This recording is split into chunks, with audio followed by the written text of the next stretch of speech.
What's up? It's Sierra. Hey, it's Ebony. And welcome to the Real Play Podcast. Hi, guys. Welcome back to the Real Play Podcast. It's Ebony. And this is Sierra. And so we have our final episode in the series that we were doing on marriage. And this next couple, they will be getting married soon. They've been together forever. And this couple is Esther and Joe. And so Esther and Joe, I'm going to give you a little time to introduce yourself. Good morning. I'm Esther. I'm from Connecticut, 33 in a couple weeks. And I've been with Joe since forever, as Ebony said, about 10 years. Oh, it's on me now. Okay. I'm Joe Lewis. I'm originally from Detroit, Michigan, the son of a pastor and a teacher. And I currently live in New Jersey, and I'm a cardiovascular perfusionist. And Esther and I, like she said, we've been dating for about 10 years, but it hasn't been 10 long years. Oh, it's been 10 Oh, years. that's nice. That's good. I was going to say, let's just jump right into it. So can you guys give us your, how did you guys meet? I'm going to let Joe take that one and see. I want to see his perspective. Oh, I'd be glad to step in. Let me take care of this one. So I say about 10 years ago, I think I was in that phase where, I had met some people and dated, but it didn't work out. So I wasn't focused on, I got to find my wife and all this stuff. I just, out of the blue, decided to go back to my college at the last minute for homecoming because my fraternity was having an anniversary. So I was like, you know what, I got to go back and check my people out. So I go down there. Lo and behold, I meet one of Esther's best friends who we were hanging out at my boy's house, my boy Eugene, and she just kept hyping Esther. Oh, she's so pretty. She's amazing. She's this. I mean, she laid it out there so thick. I was like, uh-oh, here we go. It's another one of these, So I really didn't think anything of it. Well, lo and behold, by the time the weekend was over, we decided to throw a brunch on that Sunday. And Esther came over with her best friend and some other friends and her sister. And that's where we actually met. And I guess you can kind of say that's where it began. I mean, at the time, I didn't know what it would turn into, but we were literally just, everybody was enjoying each other's company. And then we did some activities that day, went to campus and hung out. And then it turned into we decided to go, how in HBCUs, everybody knows, we call it a set or a get together and just comes out of nowhere. Hey, everybody, what y'all doing? Let's go skating. So it turned out most of the people were leaving the next day. So we said, well, let's go to the skating rink. So everybody gets on skates, we're skating and hanging out. And then next thing you know, me and Esther spend more time together. And that's where the number exchange happens. There is a discrepancy in, how this number exchange happened. I wish we had instant replay. I believe my argument was that at the end of the night, I could tell she was having a good time. I was like, you know what? I can't let her go back with nothing. I say, babe. I said, not babe, but Esther. I can't let you already Go won. back with nothing. that might Let have me been do her a favor. That might have been a little too soon to be like, babe. But she's like, I live in Connecticut. And I'm like, well, I live in New Jersey. And it seems like it sounds far away, but it's not. It was only like an hour and a half at the end of the day. So I said, why don't we exchange numbers and stay in touch? And she consented to do so. And then next thing you know, I came back home. We hung out a couple of times and then time flies. And the truth is, I'm the one that got the phone number. I feel like I'm one of those people, if I see something that I want, I go for it. And Joe almost let this opportunity pass him by. You're right. So I'm the one that said, you live in Jersey, I live in Connecticut, let's hang out, give me your phone. So I put my number in there. So why did you almost let it slip? Were you just like nervous? Did you think she wasn't really interested? No, honestly, when you say let it slip, if we follow Esther's story, we'll go ahead and give her credit. She'll say that she's the one that is responsible for exchanging number. All right, we'll go credit where credit is due. Okay, so if we give you the credit for that, then there's a chance I leave the skating rink without her number.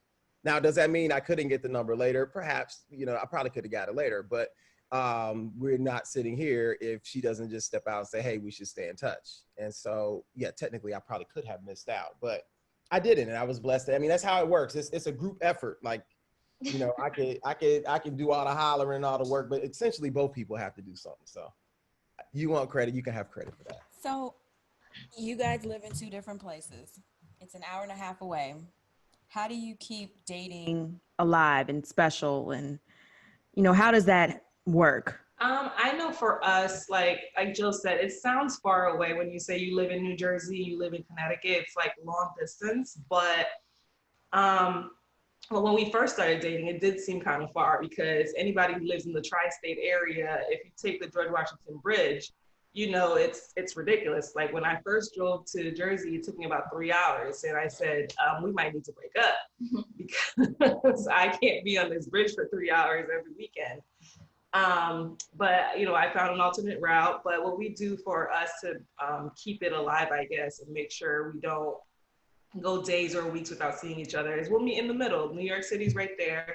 If I can't make it to Jersey or he can't make it to Connecticut, we'll have a date night in the middle of the week and just go into the city, have dinner, whether it's going to a play, go to Broadway or off Broadway, or even just going to a little bar. Just even though Joe doesn't drink, like there's times that we'll go out and I drink stuff. What I do you mean, drink? I might not drink hard Mocktails? liquor, but I drink. What do you drink? I drink mocktails. I enjoy the flavor. I'm not going for getting inebriated. I just want to enjoy the flavor. So Joe doesn't drink alcohol. He recently got introduced into mocktails, so now he likes to say he drinks. Okay. So you drink juice. Okay, got it. He drinks juice. A little bit of Sprite, they got to get the bubbles in there too. Add a little lime to it. Like, could you add a couple drops of A something? little A little ginger beer here and there because it has the word beer. There is absolutely nothing wrong. I saw Total Wine now sells those. They sell non-alcoholic whiskey. And I was like, How does what's that the purpose of all that? Like, I had non-alcoholic wine before and it was horrible. yeah, like what is the purpose? But hey, teach its own. But It, real ain't, it wine didn't tastes taste funny to like me. a grape juice. It tasted like it was missing something. Like it's just. You just needed the No, alcohol. no.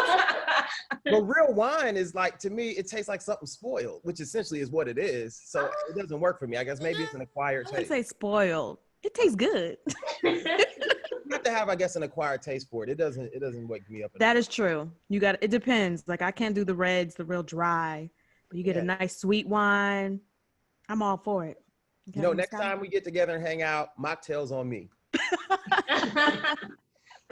But yeah, to go back to what we were saying, but that's basically what we do. We'll go out on little date nights, and even like I said, I'll go to New Jersey one weekend, or he'll come to Connecticut, and we'll hang out. But it wasn't a stress on our relationship at all, being an hour or so apart from each other. I've never been one of those girls that needs to be under my man's like behind every 5 I thought you were about to seconds. say bosom, but it was. I was gonna say but that's just not who I am, and I'm sure Joe can attest. Like he doesn't need his girl to be under him 24/7, so it just worked out for us. Whereas some people may say I need to be with my partner at all times, but every relationship is different. So that's what worked for Joe and I. So would you guys have done like a longer distance though? I don't know. I don't know that I like if he lived in California or something, probably not. I agree with that. So I was gonna say, like, essentially, I've had long distance relationships before, and like those multi-state relationships, like you said, all these states in between you, it's very hard to maintain because every time you see them, it's like a first date. You never really address anything that's important. I mean, the communication isn't good. You can't substitute sitting and looking somebody in the face and telling them what's on your mind. And that's how relationships grow. So with this situation with Esther, even though like traffic and going across bridges and tunnels and all that stuff is a daily tragedy if you're driving, we figured out a way to get, to each other, that was a straight shot and we didn't have to go through New York anymore. And then it was fine. So if I can see you every weekend or every other weekend or whatever way it works out and we get to spend time together, I think for us, it was long distance, but it didn't really feel as long distance. So like 4 to 5 hours is like the cap.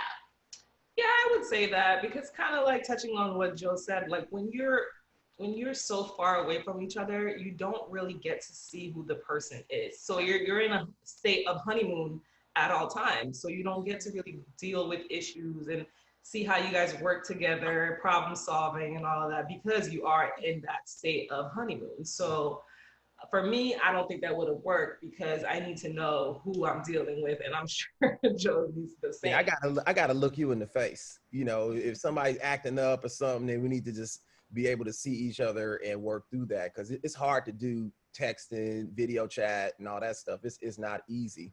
But the long distance for us, it didn't really feel like long distance, because when you can jump in the car and drive to somebody's house, in the amount of time I've sat in my car going to New York anyway, sitting in traffic, it's not far. I'm used to a long commute. So it worked out for us. I think it was perfect. So let me ask this. You guys said you've been together for 10 years. Why so long before you guys are deciding to get married? Not that you're on a timeline, but I feel like, us in this world, we feel like a guy and a girl gets together, or whoever gets together, and you're supposed to be, there's a time limit. So within a year, 2 years, anything outside of that is too much. So I'll tell you. For me, I met Joe when I was like 21 years old. I No, was not ready. 22, babe. It was 22. 21, 22, you robbed the cradle. It is what it is. Well, it's less of a cradle at 22, but go ahead. Yeah, like I was younger, or am younger than Joe, and Joe's about 10 years older than me or so. I was not ready to get married at 21 years old. And, I had goals that I wanted to reach for myself. I wanted to finish college, get my career going. And I've always been one of those people that I don't need something to happen to me to learn and to understand. Mm-hmm. So watching other friends or family members go ahead and get married so young, what tends to happen is you kind of forget about self, because you're so focused on the us and making sure your marriage works and the children are taken care of. So I didn't want to get into that state where I got married, had kids, had to take care of my husband, and I didn't get to reach the goals that I wanted to reach. Mm-hmm. So yes, we've been together for 10 years, and our families put time limits on us, but we did what worked best for us. I think if we did get married so young, we probably wouldn't be here, because we really didn't know each other as well as we know each other now. You kind of understand, and you get to see the person for who they are. You kind of get to see if you're in the trenches, can this person be in the trenches with me? That's the type of person that I was looking for, and I know that's the type of person that Joe wants as well. Like, I don't want to put my life in somebody's hand that is supposed to love me and care for me, and then they just drop the ball and we're done. Well, the reason it took us, I think, 10 years is because, number one, life happens. So like Esther was saying, she wanted to finish certain goals. She wanted to buy her own property and all of those things, which I told her, I said, I really feel like, honestly, the best thing for us to do, you create a lane for yourself, I create a lane for myself, and then we merge our lives. So that way you're able to reach your accomplishments, but then you can also be appreciative when you look back to know you reach certain goals. I've seen a lot of people, and I've heard of a lot of people that, stop doing certain things they would have done. Maybe they would have been an author, or maybe they would have got their PhD or something like that. And they get with somebody and it's a little shaky, or things don't go smooth. And then there's this resentment that grows. Like, if I had to been with you, I would have been this. And here you are 10, 15 years down the line, you can't recover from that. But the main thing for me was, I feel like after I graduated from college, it must've been like 10 years straight, I was in one of my boys' weddings. And the majority of those marriages are not together anymore. And so, having witnessed those things, I felt like it was important for me to be careful about who I needed to be with, because I was content. I was like, if I'm by myself, I'd rather do that than to have headaches. And a lot of times when you jump into quick relationships and marriages, I mean, sometimes it works, but a lot of times there's a lot of growing that happens, and you can't really get to know somebody in 6 months or a year.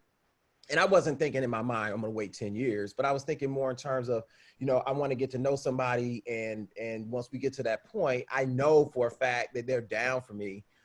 When 10 years passed and you looked at everything that's happened, like there was a period my mom was sick for about 3 years. So we really couldn't get married at that time. So you just throw all the things that happen in life together. And then, here we are. And as I always used to tell like my mom and friends that would try to put pressure on you, I'm like, everybody's like, ooh, let's hurry up and get married. I say, but we could throw this big old get together in a party, but if I'm with somebody that we're not happy, or she divorces me and we have to split our stuff in half, like, you're not going to be around for that. We're the people that are going to have to deal with that. And so it's important that I pick somebody that wants to be with me. And as time passed, we grew together, we matured. And I got to say, like, even the way we communicate is way different than what it was when we first got together. I mean, we were a little bit, we were good communicating, but not like we are now. You just read my mind, because one of my questions was going to be, how did you deal with the family members putting the stress on you of, hey, your timeline is looking a lot longer than what we thought. Like, what were you saying to them? And I like what you said to your mom. Like, they're not going to be. We had to have meetings. We had meetings. We went. Family meetings. We had meetings. I went to the Sejus compound. I had to sit on the couch in front of her parents and explain to them what our thought process was, because they were wondering what's taking so long. Yeah, my mom and dad actually, they sat us down. It's like, you guys have been together for a very long time. What's going on? We had a family meeting. I mean, like Joe, we've had our own conversations. We knew when we wanted to get married. And like Joe said, like, there was a period in time, like maybe 5 years ago, we talked about, okay, we're gonna start planning getting married, blah, blah, blah. But his mom got sick. Like, life happens, and we didn't wanna rush that process because his mom got sick. So we were like, well, let's just get married to make her happy. Like, that's not what we wanna do. But yeah, my parents sat us down and said, what's up? My dad was like, you've been with her for a while. What are you doing? So I had to explain to them, like, look, it's not Joe. I need you guys to understand that it's not him not wanting to do it. It's us having a conversation and coming together as a unit and understanding, like, these are the things that we want to get done before we do get married. We don't want to be pressured. We don't want to be pushed into something that we may not be ready for. Not saying that we weren't, but it was just, we wanted it to be our decision, our time, our own timeline, and move on according to what we wanted to do. But I do have to say, one of the big factors was the difference in age too. Like, her being 10 years younger than me, the eggs ain't running out. You know what I mean? Like, if I was with somebody my age, she might be barren by now. She'd probably be like, we got to hurry up and get this thing on. And yeah, you would definitely have a lot of pressure. Yeah. So it's a different, it's like LeBron trying to win a championship pressure. Like, we got to win now. Like, if you're dating somebody your age, like that's my age, versus Esther 10 years younger than me, it allowed us to kind of like grow together and not really be in a rush. So that actually brings up my question. So I saw something on social media recently about, like, age gap. So is there any struggles that you guys faced per your age gap, or was it just normal for you guys? Esther was different. She was more mature acting, kind of more reserved in the way she approached life and the way she responded to things. Like, I dated younger people before, but I just didn't connect with them. You know what I mean? It's like they liked stuff I didn't like. They didn't know like what Knight Rider was. They didn't know Michael Jackson's album was named Thriller, stuff like that. If I'm talking about Run DMC, they're looking at me like it's the Four Tops from 1960 or something. Esther didn't know what Knight Rider was. You didn't know what 18 was. Wait a minute. What's Knight Rider? Go ahead. Exactly. So no, what is it? You showing your age. But it's one of the best shows of all time. Yeah, I say it's a show. I watch it. Well, yeah, with your boy used to come on Baywatch. He used to drive the black car that talked to him. You probably seen it. I probably heard of it, but I've heard of it. I've never watched it. It's a pretty cool show. So like when you're making little references and stuff, she'd be like, I don't know what that is. But it wasn't a lot of that. So we were cool. So, I mean, I think it worked out versus you talk to some people and all they want to do is talk about the mall. The latest video came out on BET at the time. Because, you didn't have all the social media stuff. So everybody's all like excited about some new show coming on BET. And I'm like, I don't want to, I can't vibe with somebody on an adult level. So we didn't have that issue. So I didn't notice a big gap. And Joe, the thing about Joe is he's a talker. Like he likes to be stimulated in that way. Like that for him, that's what works. Like if you can't hold a conversation, you can't, politics, books, whatever it is. It's just like, well, like, I just want to go, let's just go to dinner. Let's just go to a movie. Like, that's not what works for our relationship, at least. Like, it's just, we needed to have that type of communication for us. Like, even though I am younger, and I've always been told this, like, I just feel like I have an older soul, quote unquote. So that's just, I don't know. It worked. It worked.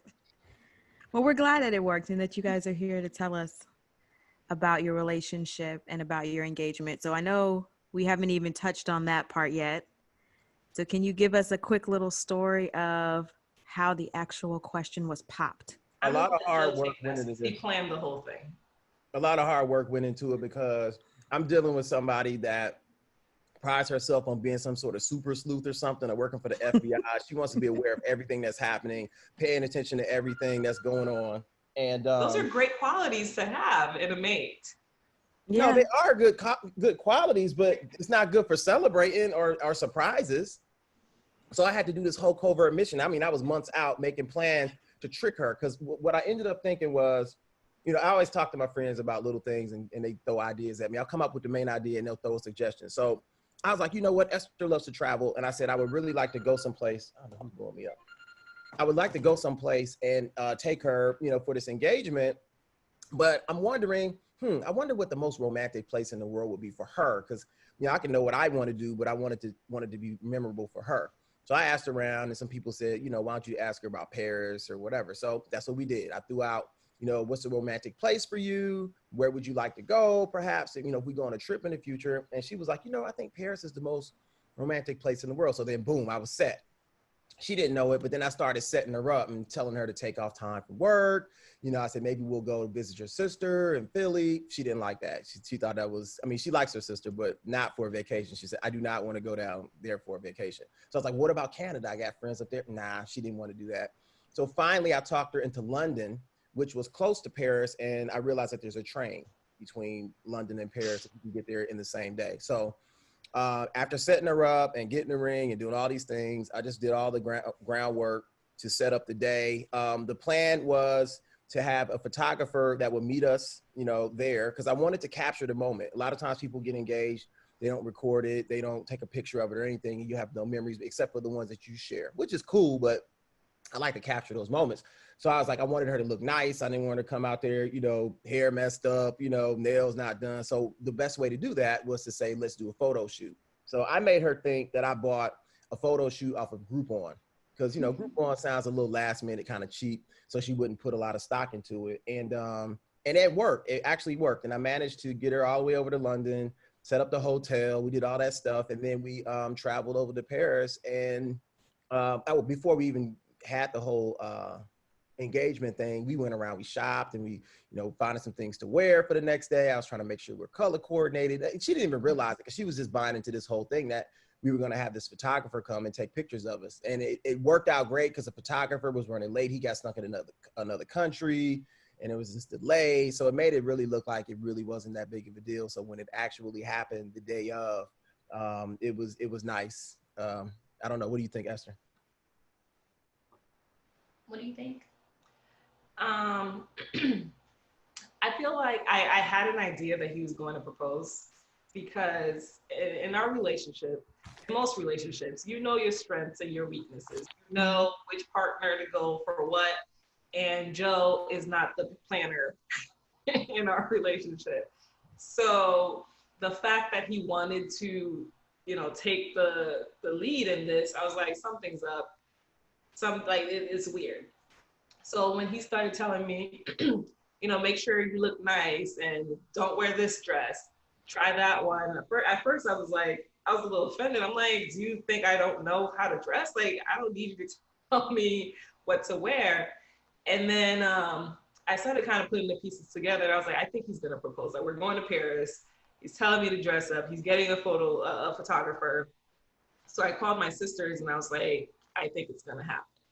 So they made sure that my nails were done and all of that. So we got to Paris, and the night before that he actually proposed, we were at dinner and we were talking. I was just like, you know, we've been together for 9 years. It's been a very, very long time. And he was like, yeah, he has. And he was like, you know, thanks for waiting so long. I appreciate your patience. You know, we are going to get married, but, you know, I want to get you something nice. So I'm still working on the ring. Just keep waiting. She was so disappointed. Your face was the most disappointed I think I've ever seen.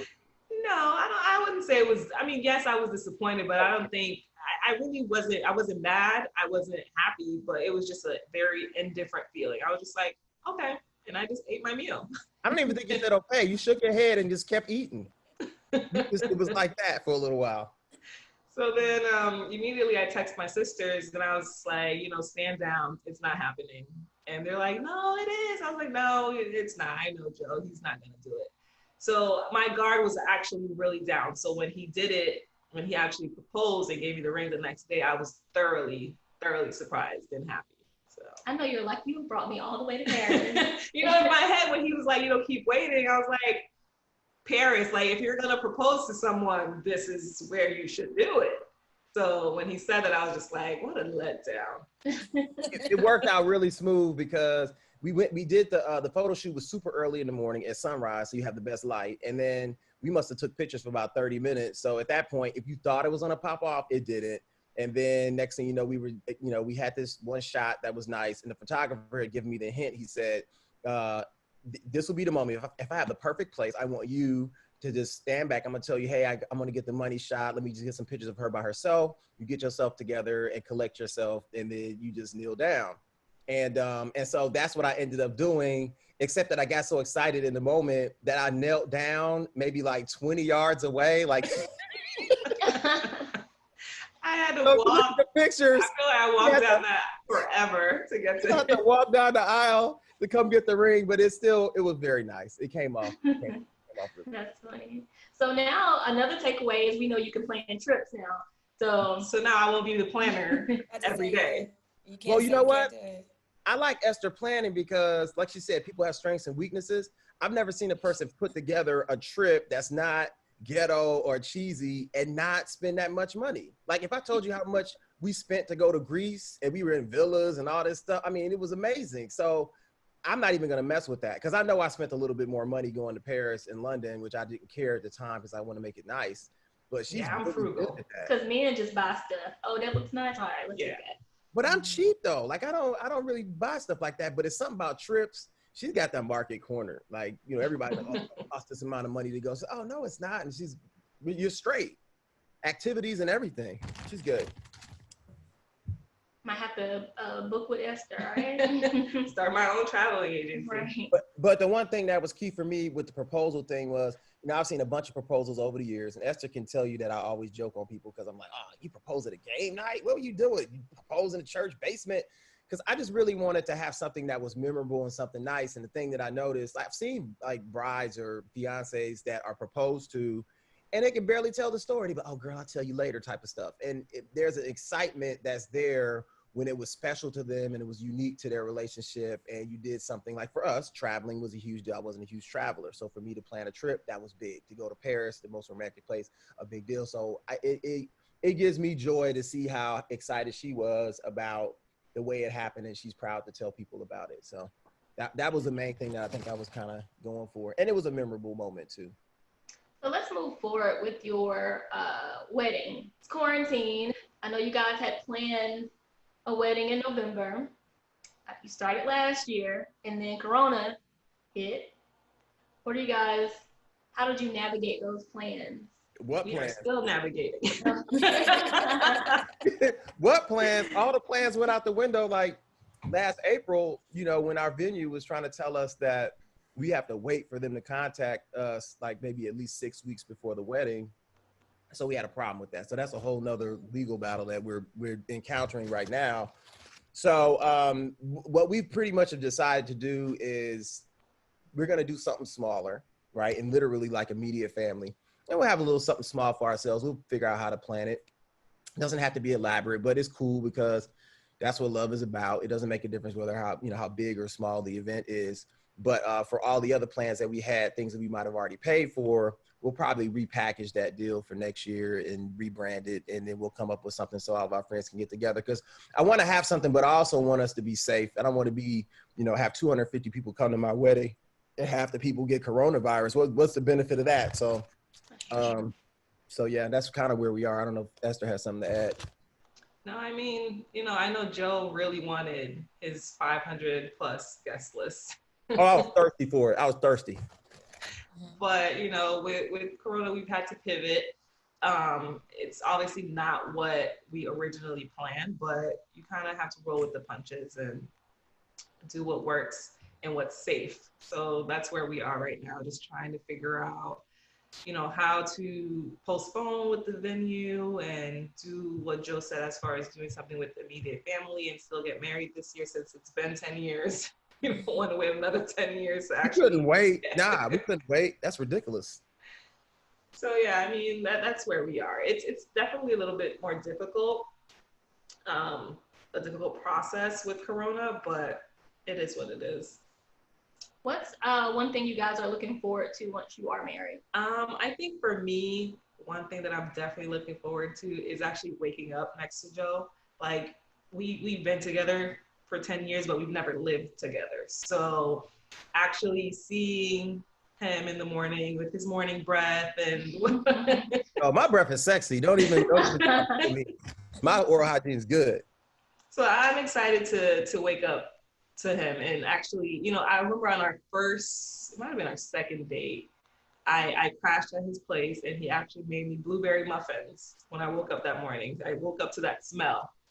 So that's what I'm looking forward to. I'm going to wake up to baked goods every morning, Joseph. Hint, hint, hint. Hey, wait. Hey, wait. What about you? What are you looking forward to? You know what? Building a life with somebody and having somebody that lives with you, to piggyback on your story about, sleeping in the same bed. I mean, you came one time and I think you stayed like 5 days or something. It was like an extended visit.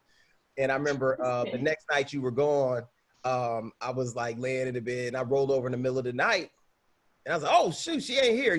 I panicked because I wasn't thinking and I was getting used to you being around. And so I was like, oh no, that nigga don't live here. So then I went back to sleep. So I was fine. So having somebody that you can build a life with and spend time together and somebody to support you and like waking up next to somebody and stuff, it's nice. It's a good thing. And I think that our strengths and weaknesses align, and I think there's nothing but good things that can happen for us. So I'm excited about that. And it's going to be an adjustment, but I'm looking forward to it. I think we'll be fine. Okay. So is that the same thing that you're looking for? So you're both looking forward to the same exact thing. Would you say that, Jen? Building a life with somebody that cares about you, somebody that you trust. This is what you dated for. Like, this is why you were trying to meet people, to find somebody to accomplish that goal. And so I laughed to myself because I'm gonna have like a whole wife at the house, in a couple of months. Like, it's just funny, like, to go from where I was to now, and being optimistic and excited about it. I think it's a good thing. So I don't know if this is too personal, but because you guys live in two different States, how are you guys going to just like get a new spot together and start new, or are you going to move? Is one person moving in with the other? I think that's always an interesting thing when a couple has homes that they own. What do you do? Like, where do you live? Well, I can take that one. Go ahead. Okay. So I do own my condo. So what I ended up doing is actually renting it out. So I have a tenant in there now. So I did tell Joe when we first got engaged, I was like, I don't want to move into your apartment. Like, I'm not. I don't know who you've had here before me. That's always The thing to think about, yes. She even wanted to throw my bed out. Yeah, I was like, your bed is going in the trash. We're getting a brand new bed. I don't want any past anything in our I love home. it.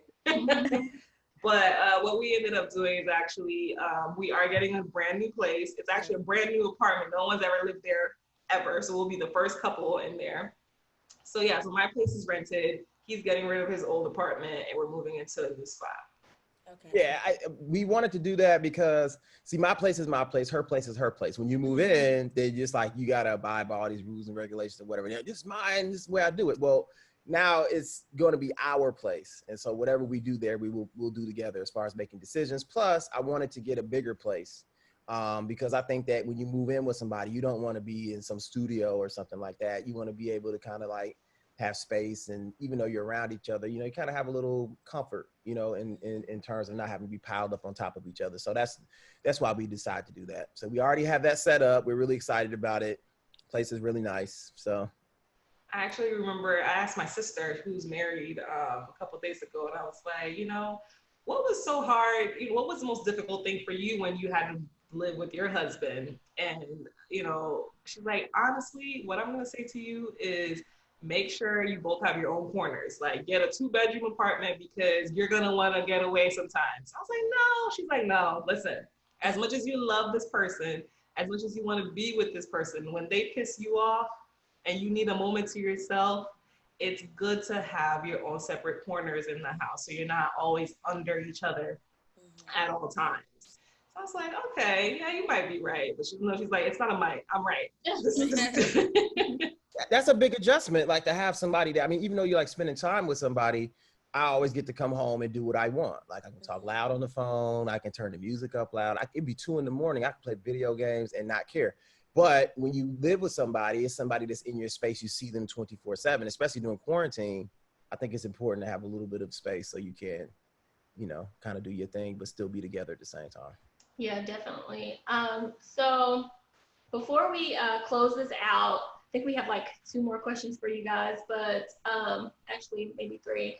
So you guys have dated, you've gotten engaged. Can you give maybe someone who is engaged or dating some quick tips? I know for Joe and I, what was important to us when we first started dating was, you know, our faith, having, you know, kind of not the same background, but making sure you know, we were aligned in our wants when we raised a family. So Joe and I are both Seventh-day Adventists.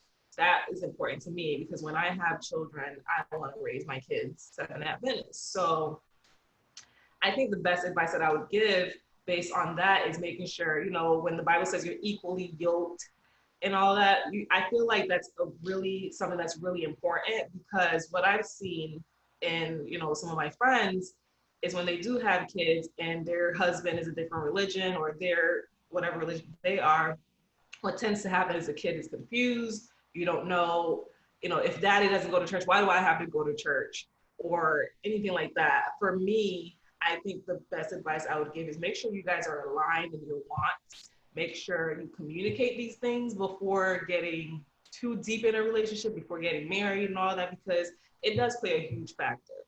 So it's kind of piggyback off of that, communication. Like that is the huge, like I say it all the time to my friends, they kind of get tired of it, but for us, that's what works. Like I don't like harboring something. If it upsets me, I need to have a conversation with my partner, not because I'm trying to attack him or vice versa, but I want to attack the issue and get it resolved so we can move forward and have a good time, and we're not, you know, harboring on you just pissed me off. So communication, make sure you're aligned. All right, Joe?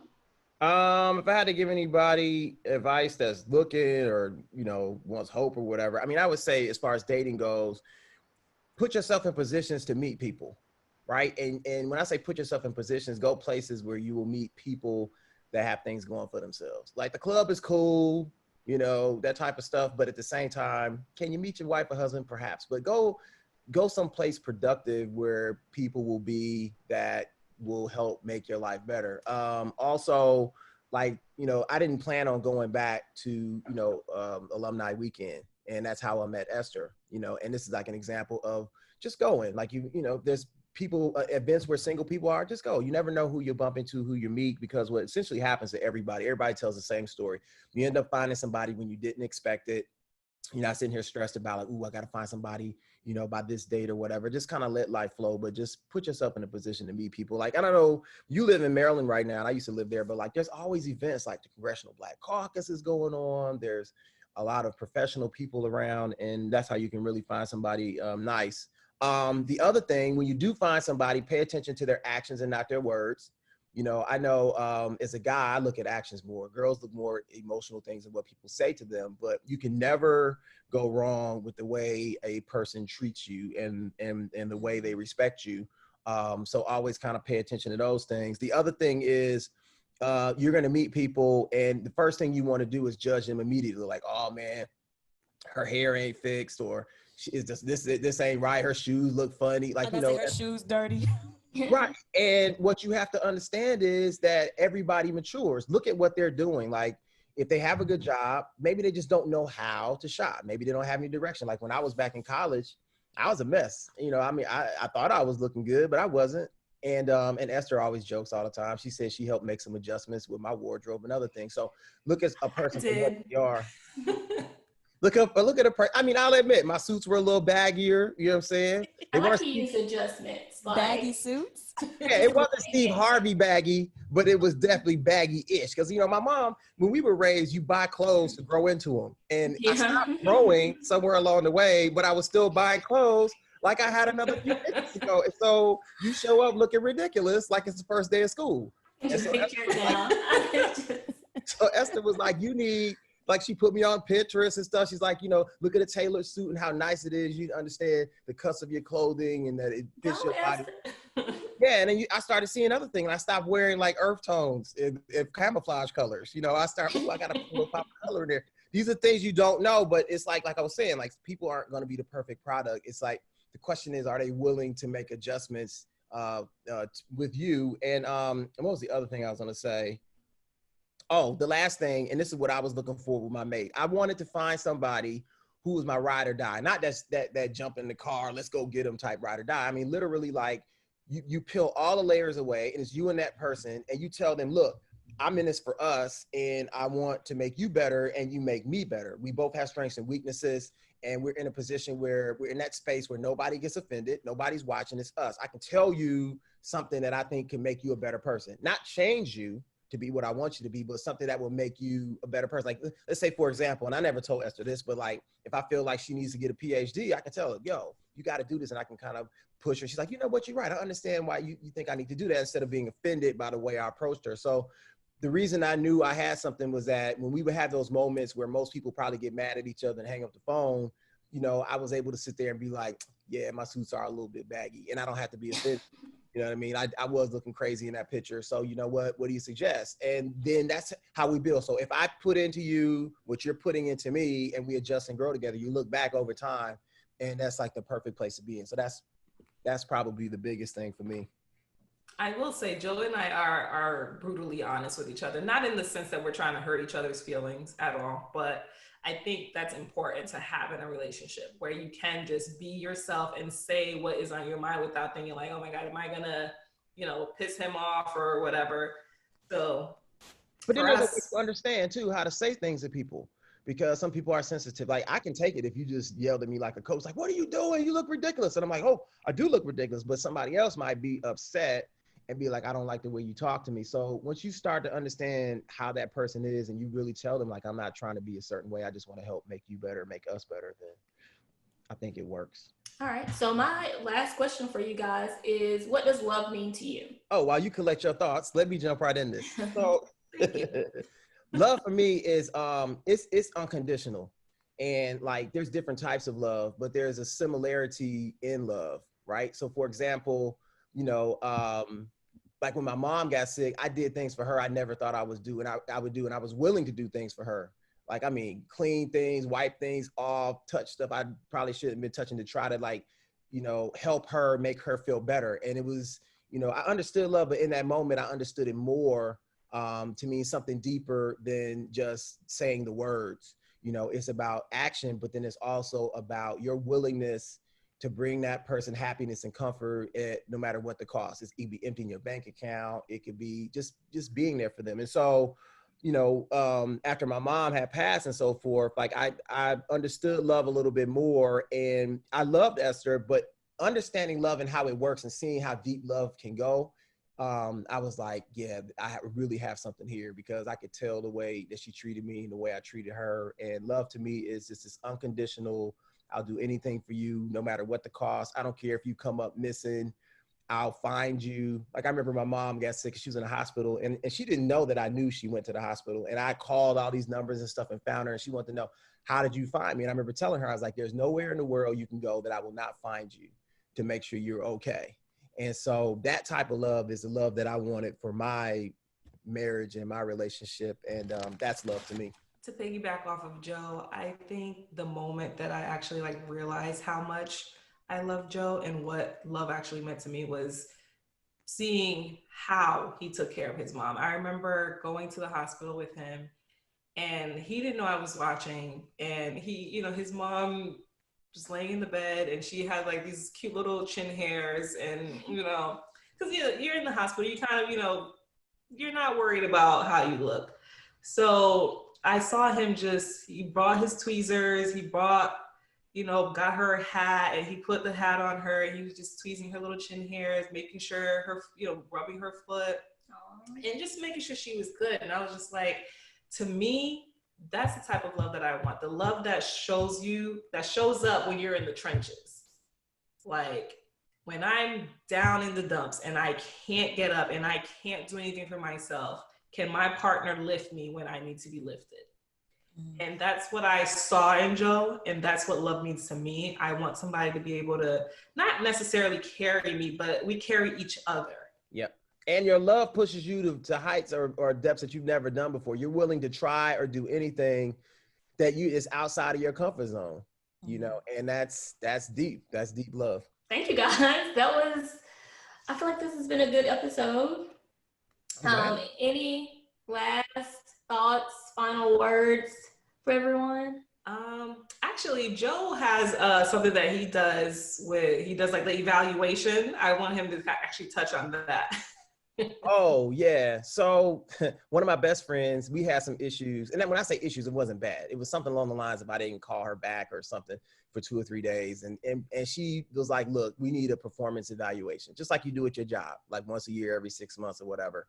And I was thinking about this the other day, Esther. When we get married, we're gonna have a nice little performance evaluation thing. It could be over dinner. It's not aggressive. It's not meant to call anybody out, but it's meant to make sure that we meet the other person's needs and create a place where we can communicate to make sure we're on track. I mean, because how many times do you think you're doing amazing? You're dating somebody like, oh, we cruising along, she loves me. And then all this time she's like, he doesn't do this, he doesn't do that. You know, and there are things that go unsaid because you are uncomfortable with bringing something up. And now you're, operating under some sort of gag order, which is ridiculous. So I want to try to make sure we do that at least maybe once a year or whatever. I mean, we'll always do things to get better, but just to make sure that everybody's happy. And also, it doesn't have to be anything wrong. If I get all 10s across the board, that means, damn, I'm doing a good job and I got to keep it up. So it motivates. So just a little idea that I'll throw out here. I saw something somewhere that I said that when I get married, I'll implement is like having monthly meetings, pretty much similar to what you're saying. But talking about like household expenses, what I like, what I didn't like this month, or anything that we can improve on. So I think that's good. Yeah, I think it's a good idea. It's a good thing to implement. Like, you have your job, you have your monthly or yearly reviews. Mm-hmm. Like, you have to know where you're slacking and where you need to, or where you're doing good. I didn't think about the fact that you can implement this in all your relationships, not just a romantic relationship. In a relationship that matters.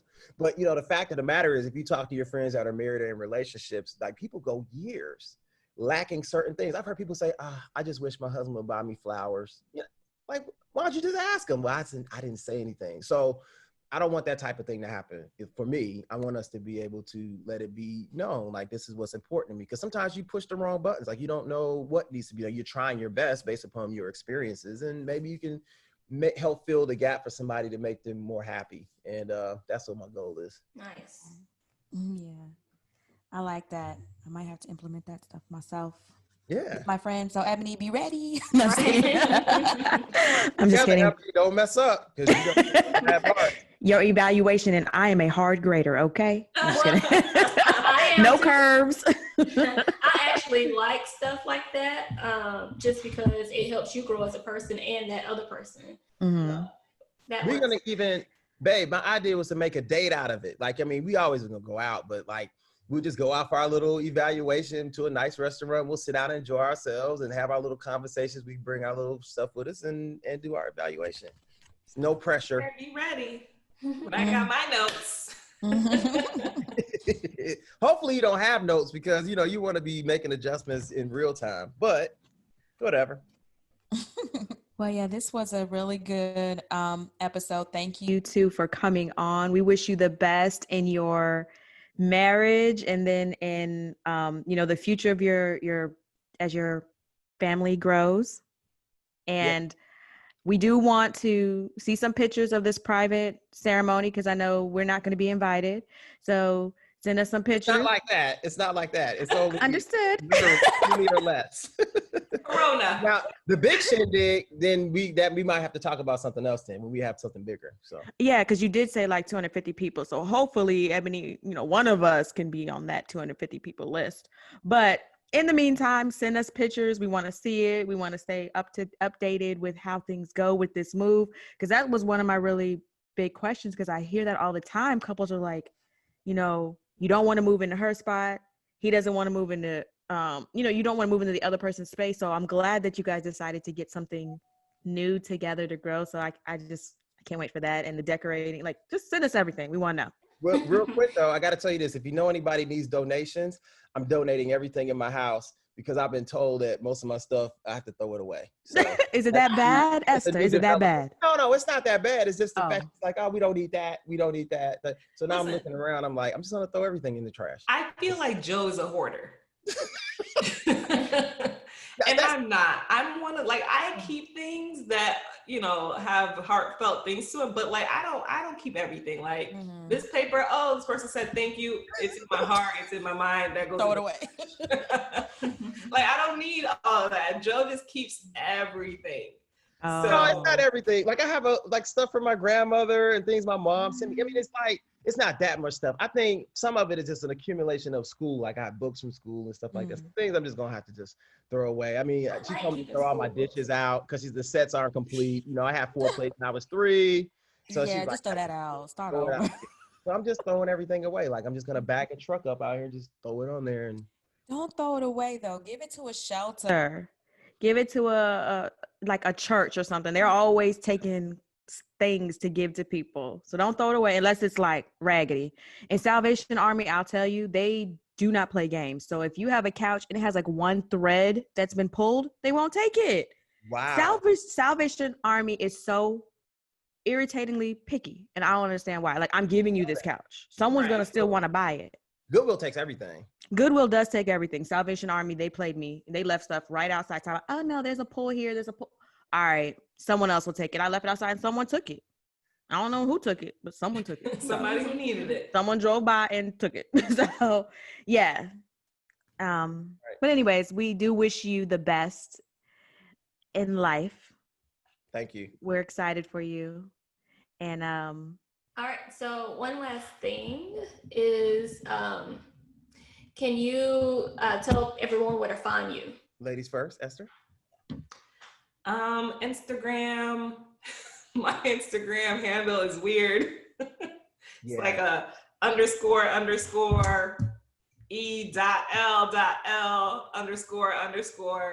Just go on Ebony's page or Sierra's page and look for Esther. We'll have it linked in the caption. And yeah, we'll have it there. You can find me on Instagram, Mr. Saturday Night. It's spelled out MISTER, Saturday NITE 926 at or not at, but it's on IG. Your birthday's in September? I'm October. Oh. The September is related to my fraternity. Okay. October what? Did we talk about this before? I'm October 18, so I'm a Libra. October 2nd. Yay! Oh, there it is. Libra Nation. Don't do that, Esther. Don't do that. We the best. You're in love with the Libra because we are amazing people. Exactly. Virgos. The best lovers, loyal. Loyal. Mm-hmm. A sense of humor. You're welcome. The people, the party, you know what I'm saying? We bring the party, we bring the energy. It was just, we're the best. we'll let them keep talking. I know. I will They're say, haters because, I will say that What? that is what attracted me to Joe. He is one of those people that just gets along with anyone, everyone, at any function, walks in the room and he just Can't owns help it. Can't help it. It's in your So we DNA. do. We love people and we connect. And we're genuine, so you can peep other genuine people. We feel that energy. Yeah, but then there's other thing. We can also be a double agent because I'm able to operate as though we cool, but we not. Why are you telling our secrets? Don't tell all the secrets now. Again, Right, you throwing out all your goodies. Yeah, well, it's true. Only talk about the good stuff. But nobody knows. But nobody knows. You know now. No, they don't. Just start out. Just cut it. They still think our relationship is what it is. They don't know. I'm gonna keep that in the episode. Don't keep it in the episode. We're gonna cut that out. No, but for real, we are great people. Yeah, this was great. We thank you. Thank you. And have a good day. I don't know. I don't know what to say. So if you guys want to follow us at the Real Play Podcast, if you have any suggestions or comments, you can find us on all platforms, and you can also email us at therealplaypodcast@gmail.com. And we'll talk to you guys later. Bye. Bye. Later.